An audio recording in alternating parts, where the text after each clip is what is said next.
Hello friends, and welcome back to my channel. If you are new here, my name is Margarita. I'm a stay-at-home mom of 4 kids, and on this channel I share homemaking, cooking, cleaning, and homeschooling videos. Today I am sharing another What's for Dinner video, sharing the step-by-step process for each meal. I hope you enjoy and get some dinner ideas.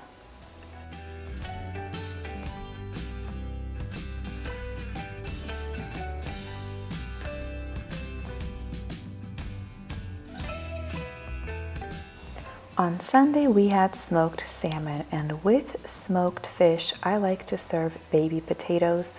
So I washed about 1.5 of those little bags of the baby potatoes and put them into my Instant Pot. Then I added about 4 cloves of garlic, some oregano, and some basil.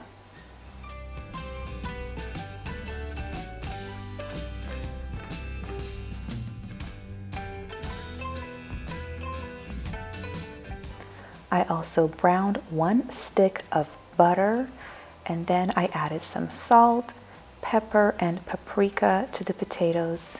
I gave it all a good stir.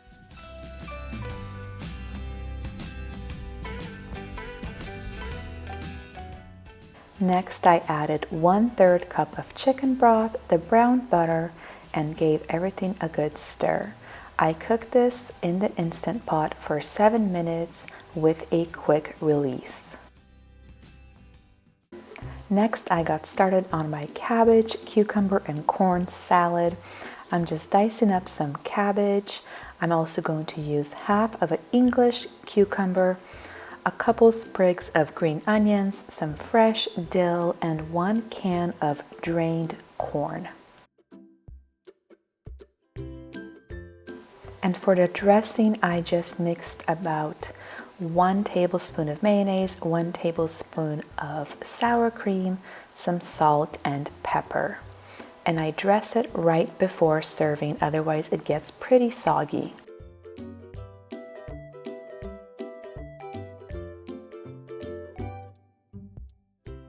And this is the smoked salmon. We buy this from my husband's relatives. It's really good and it's quite a treat for us. And the easiest way to cut it up is using some kitchen shears.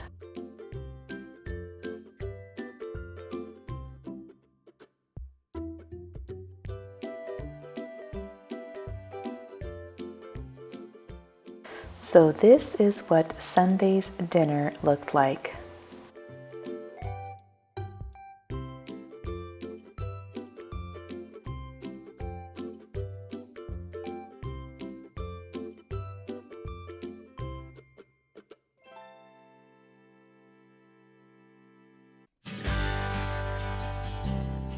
On Monday, we had panko covered fried chicken skewers.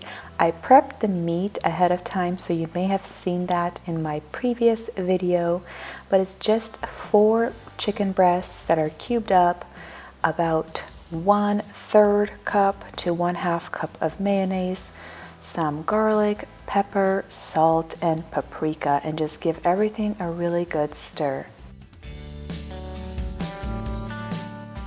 And alongside the chicken skewers, I will be serving some pasta.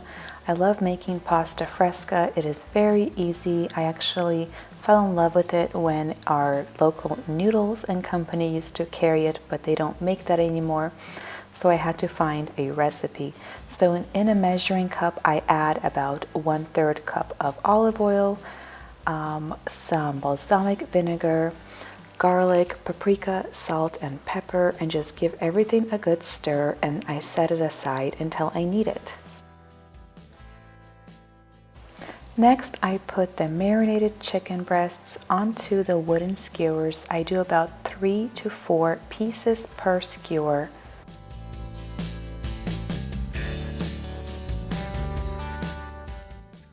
So I am preheating some oil in a large skillet, and I'm preparing the panko crumbs in a shallow bowl.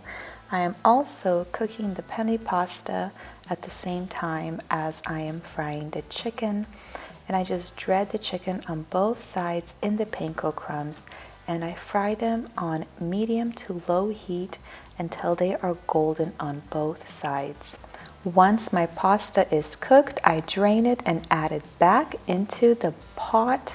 I don't turn the heat off. I add 1 sliced red onion, 1 cup of sliced baby tomatoes, and you can also add spinach, but I didn't have any this time, and then the prepared olive oil mixture. Stir everything together, and I saute it for about 5 minutes, and I continue to stir it.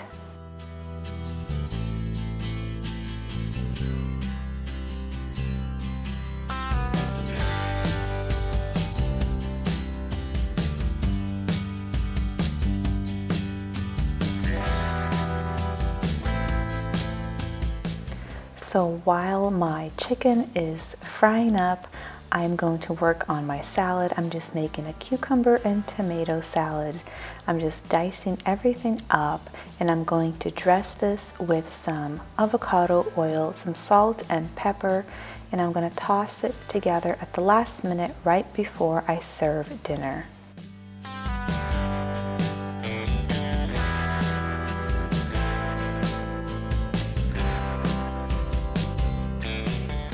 So this is what Monday's dinner looked like.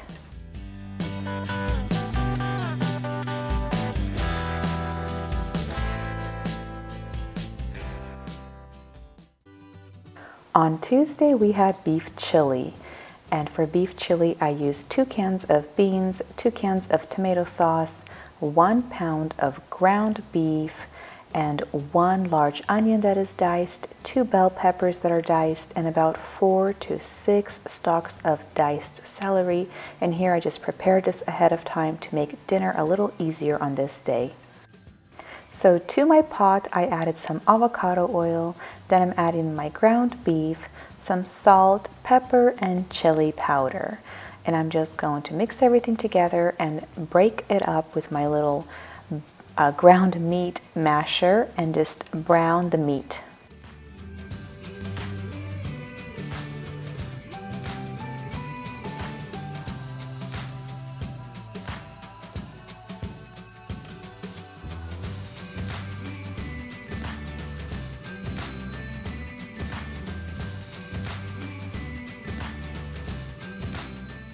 So once my meat is browned, I'm going to add the veggies into the pot, give everything a good stir, and I'm going to saute it for about 5 minutes until the veggies are softened and starting to turn golden.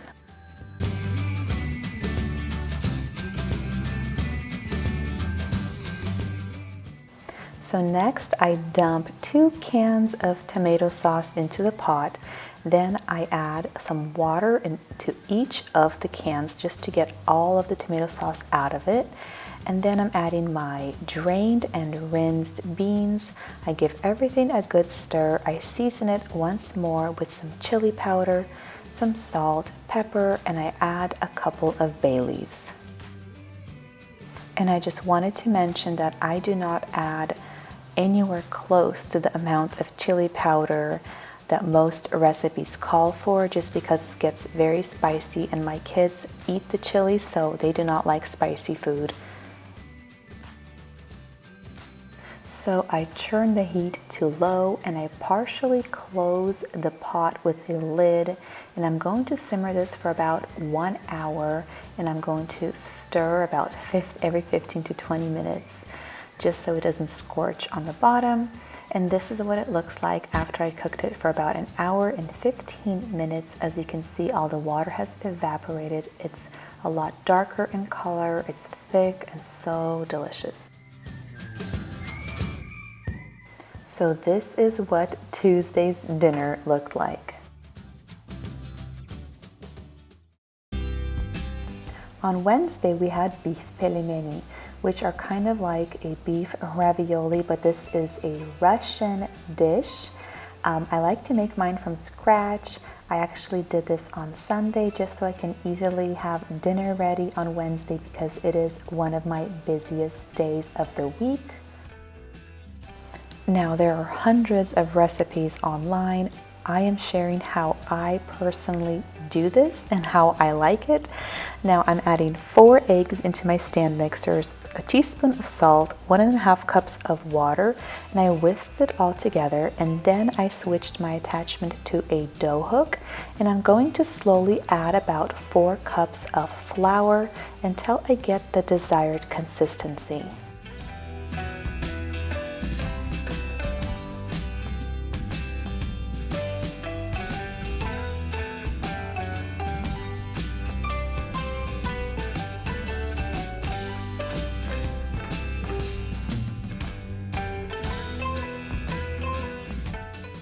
So once the dough is pulling away from the sides of the bowl, then you know that you've added enough flour. And I'm going to transfer this to my kitchen table.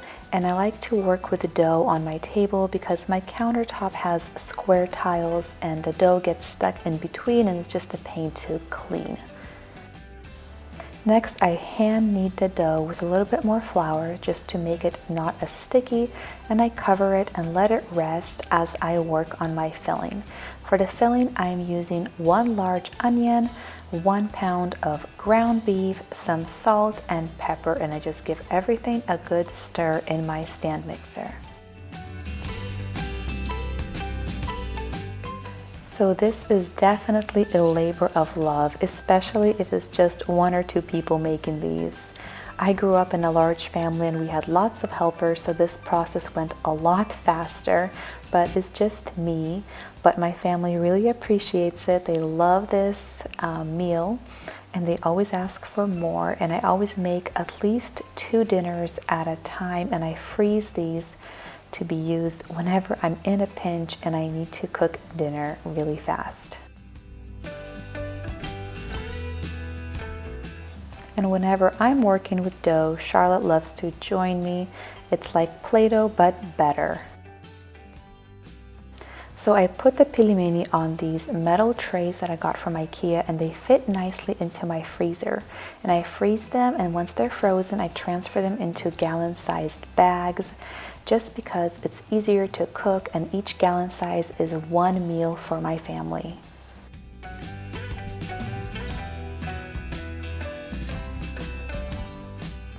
And to cook the pelemeni, I just bring some salted water to a boil, and I add the pelemeni into the water, and I set a timer for 13 minutes.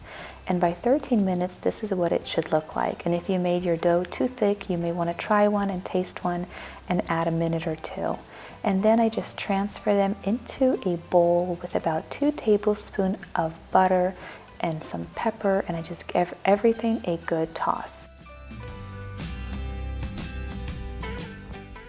And I add the pelemeni to a bowl with a little bit of the broth that they cooked in, just to keep them nice and moist. And I top it with some onions and sour cream. And I like to serve pelemeni with a salad, just because I feel that pelemeni are a very heavy meal and you just really need a salad with it. On Thursday, we had some broiled salmon and some caramelized butternut squash, and I will actually link both of these recipes down below for you. So I melted 6 tablespoons of butter, then I added 1/4 cup of brown sugar, some salt and pepper to the butter, and I gave everything a good mix, and then I tossed the butternut squash with the mixture and transferred it into a casserole dish. I baked it at 400 for about 45 to 50 minutes. Here I am just filleting the salmon, and I'm going to add it into a gallon-sized bag, which is what I'm going to add the marinade to. The marinade is just some olive oil, sesame oil, rice vinegar, brown sugar, soy sauce, some garlic cloves, and some freshly grated ginger. And while the salmon is marinating, I am getting my sides ready, so I'm just cutting up some broccoli, which I am going to steam.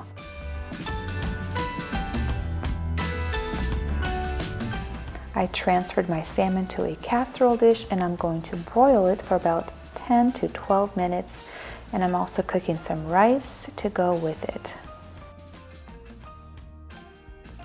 So this is what Thursday's dinner looked like.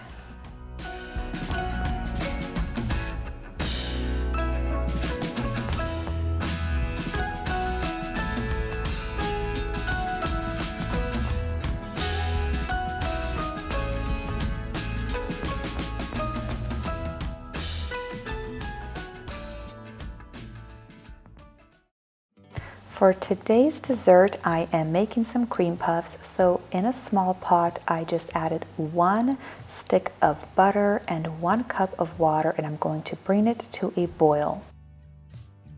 And while that is coming to a boil, I added 2 cups of heavy cream and 1 cup of milk into this large measuring cup, and 2 of these pudding packets, and I'm giving everything a good stir, and I'm going to stick it into the fridge so it can thicken.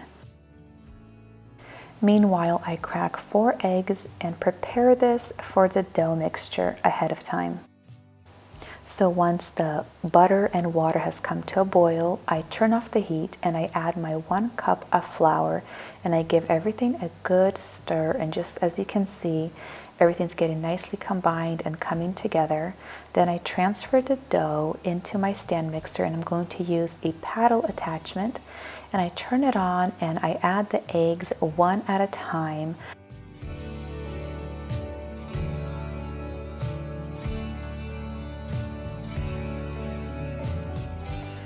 So this is what the dough will look like in the end.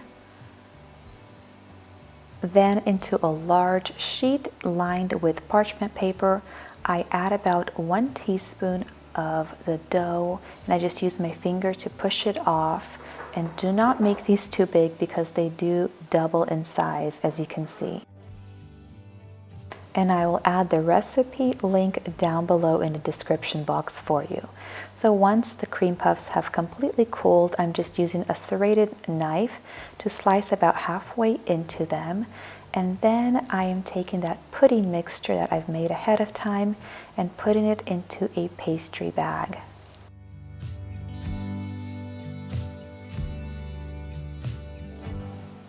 Then I just go and fill each of the cream puffs, and you can use just a spoon if you don't have a pastry bag. It's just a lot faster and easier to use a pastry bag.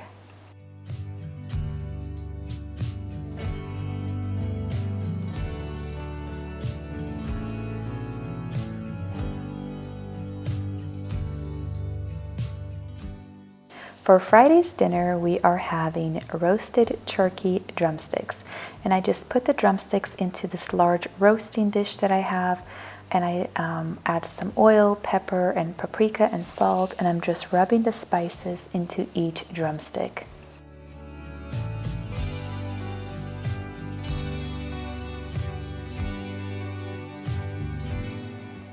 Then I'm adding some veggies to the roasting dish. I'm adding some carrots, onions, and celery, and this is going to give the drumsticks a delicious flavor and also going to make a very yummy pan gravy. And on top of the turkey, I am adding some fresh herbs. I am using rosemary, thyme, and sage. And then I'm going to add 1 cup of chicken broth and about 2 tablespoons of butter that I just put on top of all the turkey drumsticks. So this is going into the oven at 350 for 1.5 to 2 hours.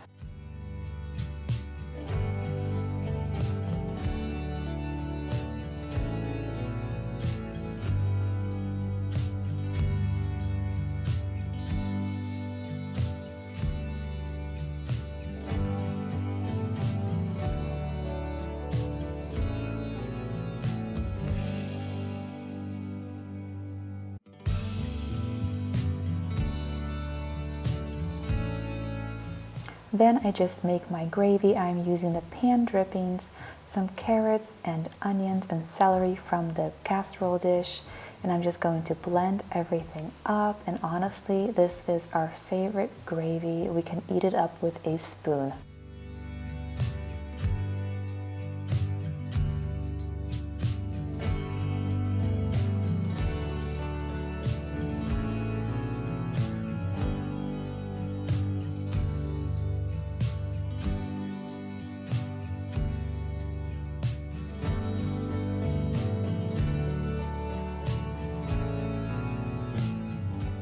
So this was Friday's dinner, and for sides we had some corn, mashed potatoes, and a cabbage and carrot salad.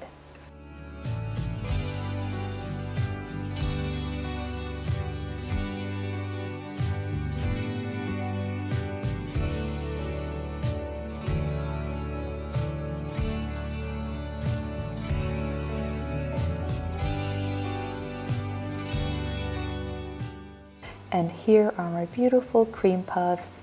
I just like to sift some powdered sugar on top. If you like this video, please give it a thumbs up. Thank you so much for watching, and I'll see you guys all in my next video.